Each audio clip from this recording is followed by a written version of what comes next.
E riprendiamo dopo qualche giorno di pausa. Allora vediamo che cosa è capitato in questi giorni della nostra assenza. Ci eravamo lasciati con l'Italia che avrebbe dovuto sfidare il Portogallo e ottima vittoria schiacciante 3-1 al settimo turno per l'Italia. Andiamo così all'ottavo turno, dove l'Italia gioca contro la Moldavia, si può dire anche Moldava, ho scoperto questo, e un buon pareggio 2-2 sicuramente non ha fatto male. E andiamo col nono turno, dove l'Italia ha sfidato l'Irlanda e ancora una grande vittoria 2,5 contro 1,5 da parte dell'Italia. Ottima performance dei nostri azzurri.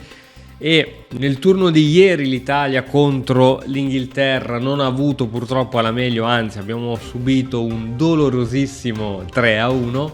E nel turno di oggi, quello decisivo, finale di chiusura di queste Olimpiadi di scacchi, l'Italia si ritroverà a giocare contro il Perù.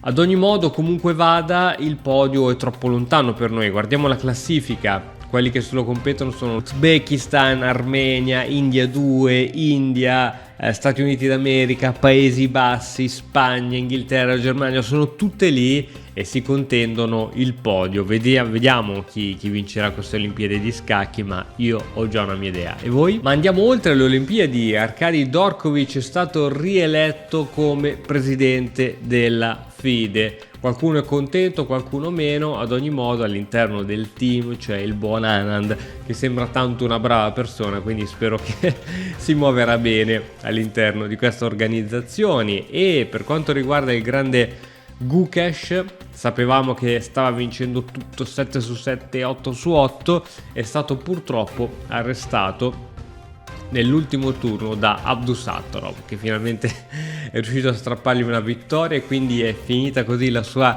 scalata all'Unplan contro tutti i giocatori. Oggi vedremo come andrà e ci aggiorniamo nel prossimo notiziario.